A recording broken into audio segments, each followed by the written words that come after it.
আসসালামু আলাইকুম everyone, welcome to Marufa kitchen BD.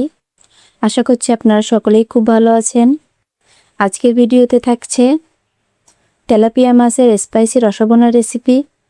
আশা করছি আজকের ভিডিওটি আপনাদের খুবই ভালো লাগবে। চলুন তাহলে রেসিপিটি দেখে নিন।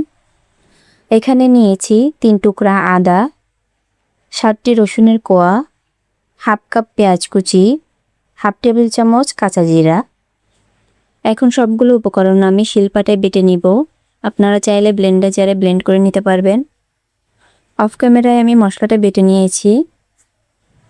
এখানে আমি নিয়েছি 2টা বড় সাইজের তেলাপিয়া মাছ। মাছ দুটোকে আমি কেটে ভালো করে পরিষ্কার করে নিয়েছি। গায়ে একটু কেচে কেচে দিবেন, তাহলে রান্নার সময় মশলাটা ভালো করে ঢুকবে। এখন মাছ দুটোকে সামান্য পরিমাণ লবণ, হলুদ, মরিচের গুঁড়া মাখিয়ে নিব। চুলায় একটা প্যান বসিয়ে তেল গরম করে নিয়েছি। এখন মাছ দুইটাকে ভেজে নিব। এক পাশ হয়ে গেলে আরেক পাশ উল্টে ভেজে নিতে হবে, বেশি নাড়াচাড়া করলে ভেঙে যাবে। মাছ ভাজা হয়ে গিয়েছে, এখন নামিয়ে নিব। এখন এই তেলেই দিয়ে দিব বাটা মশলা। মশলাগুলোকে একটু নেড়েচেড়ে ভেজে নিতে হবে, যাতে করে কাঁচা গন্ধটা চলে যায়। মশলাটা ভাজা হয়ে গিয়েছে, এখন দিয়ে দিব স্বাদ মতো লবণ, দিয়ে দিচ্ছি হাফ চামচ হলুদের গুঁড়া, দিয়ে দিচ্ছি 2 চামচ মরিচের গুঁড়া। ঝালটা আপনারা আপনাদের পছন্দ মতো দিবেন, কম বেশি করে। এখন সব মশলাগুলোকে একটু নেড়েচেড়ে মিশিয়ে নিব। এখন দিয়ে দিচ্ছি একটু বড় সাইজের টমেটো কুচি। আবার একটু নেড়েচেড়ে নিব। মশলাটা যাতে পুড়ে না যায় তার জন্য দিয়ে দিচ্ছি হাফ কাপ পানি। এখন মশলাটাকে ঢাকা দিয়ে 5 মিনিট কষিয়ে নিব, এতে করে মশলা থেকে তেলটা ছেড়ে দিবে। 5 মিনিট মশলাটাকে কষিয়ে নিয়েছি, দেখতেই পাচ্ছেন মশলা থেকে তেলটা ছেড়ে দিয়েছে। এখন আবার একটু নেড়েচেড়ে কষিয়ে নিব। এখন দিয়ে দিচ্ছি ঝোলের জন্য 1 কাপ গরম পানি। এখন মশলাটাকে একটু নেড়েচেড়ে ঢাকা দিয়ে অপেক্ষা করব ঝোলটা ফুটে ওঠার জন্য।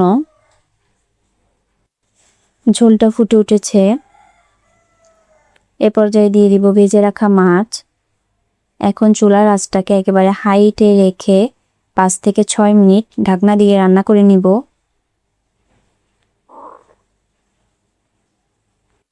5 মিনিট পর ঢাকনাটা তুলে নিচ্ছি। দেখতেই পাচ্ছেন ঝোলটা কিছুটা কমে এসেছে। এ পর্যায়ে মাছটাকে একটু হালকা করে নেড়ে দিতে হবে, যাতে করে তলাতে লেগে না যায়।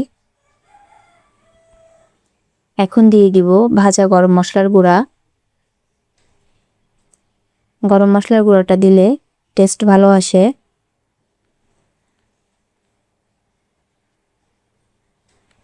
এখন চুলার আঁচটাকে একেবারে লোতে রেখে 7 থেকে 8 মিনিটের জন্য ঢাকনা দিয়ে দমে বসিয়ে রাখবো। আমি 8 মিনিট দমে বসিয়ে রাখার পর ঢাকনাটা তুলে নিচ্ছি। রান্নাটা হয়ে গিয়েছে, দেখতেই পাচ্ছেন এর কালার টেক্সচার কতটা সুন্দর আসছে।